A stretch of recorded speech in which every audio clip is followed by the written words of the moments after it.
Hi, I'm Alex Drummond, Executive Editor of Metro Magazine, and welcome to METROspectives. My guest today is Randy Cantor, Fleet Services Director for CCATS in Newport, North Carolina. Randy joins me today to discuss his agency's usage of propane and much more. Thanks for joining us. I hope you enjoy the conversation.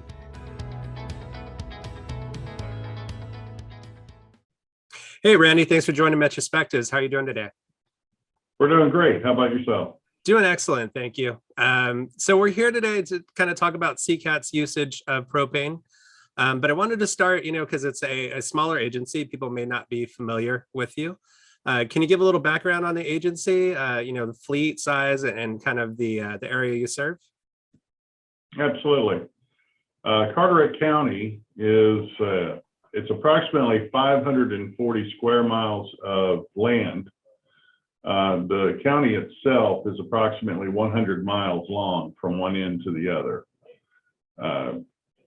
It has, at last count, overall around 65,000 in population. And the transit system ourselves, we have 18 vehicles, and we service that area Monday through Friday from early morning to late evening. And so how did you kind of, what was the come to Jesus moment, so to speak, with propane? How did that come about for you guys? There were several other transit systems. We're a family of transit systems in this state. Okay. So there were several other transit systems that had already explored it and began using it. But at that time, the only option we had was a retrofit design that would allow us to burn propane and gasoline. So it was a sort of what you'd call a soft opening. Mm-hmm. We could still back up if we needed to, but I had such success with the propane as it was that after a couple of years, I started exploring other transit vehicles that were solely propane. That's how I met ROUSH. And so can you talk a little bit about those vehicles? Are they Chevy, Ford? What sort of makeup are we talking about? Absolutely. We have a fleet of Ford LTVs and 2 Ford Transits. All of the vehicles at this point have been converted to propane, either a retrofit, and right now we have 5 ROUSH vehicles that are propane only.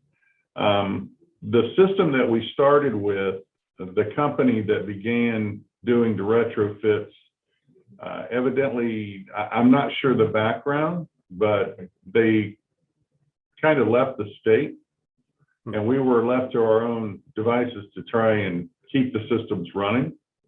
And that's when I began exploring and I found ROUSH and began purchasing their vehicles. Okay. And so you're at 5 ROUSH vehicles now, and then how many total do you guys have? Total vehicles, we have 18. Okay.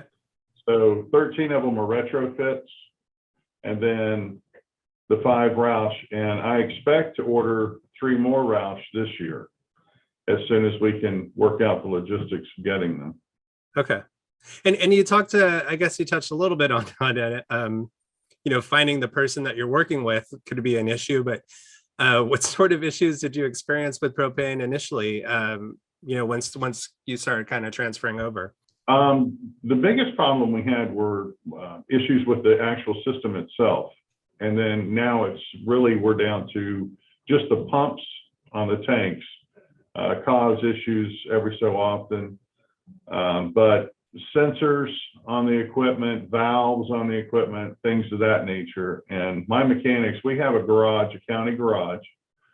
And my mechanics have been really good at finding information and being able to fix the equipment and keep it going. But fortunately, with the ROUSH system, we just take it to the Ford dealership and they repair whatever.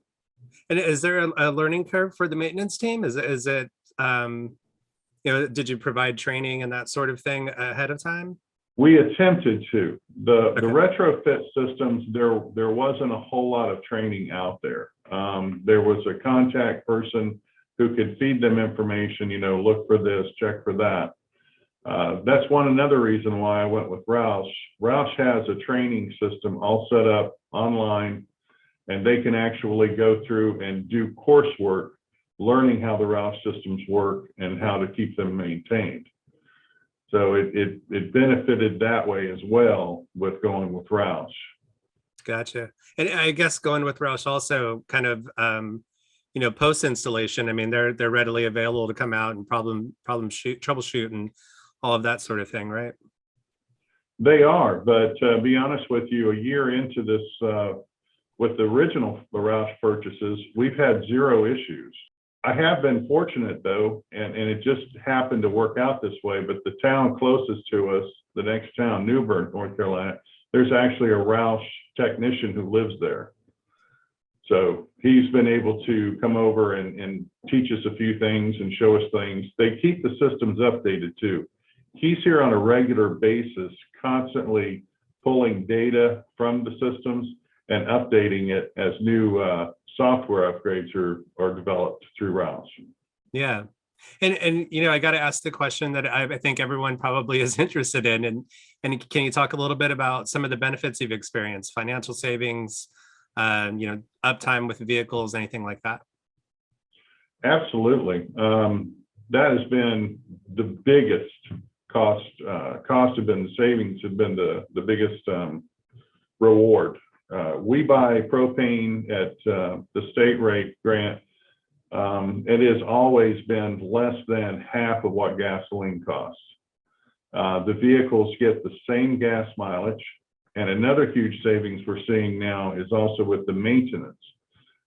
My mechanics have changed the oil in these vehicles, and the oil comes out as clean as when they put it in. Right.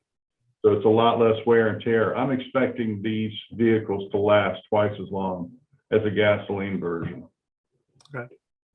And can I ask you what you are paying for propane? Currently, we're paying around $1.75 a gallon. And what's gas at right now in Carolina?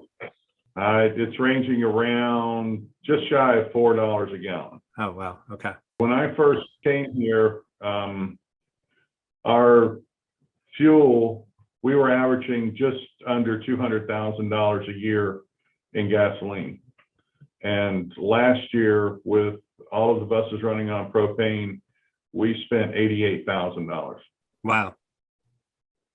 Huge cost savings. Yeah. And so I understand you're switching the paratransit fleet completely over to propane. Once that is complete, what kind of additional savings are you guys looking at down the road? Well, right now we're in the process of purchasing a large propane tank. We were originally set up with the local propane company with 4 smaller tanks and having deliveries every week. We have right now we're about to have an 18,000 gallon tank placed on site. We have our own fueling station set up, and there's supposed to be another 35 to 40 cents a gallon reduction in cost, because they'll only have to come once a month, and when they do, they can offload an entire tanker, a tractor trailer sized tanker of fuel at one site. So there's going to be an additional cost savings on the cost of the fuel. Gotcha. And just kind of probably last question I always like to ask, I know that a lot of transit agencies will travel to other transit agencies to kind of see what their program looks like and that sort of thing. So, if a transit agency was to reach out to you, considering propane or really considering any kind of alternative propulsion for their vehicle and for their fleets, what sort of advice would you give?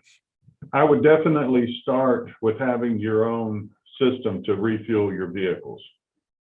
If you had to take and have somebody, a propane supplier, visit your site every day to fuel your vehicles, it's inconsistent.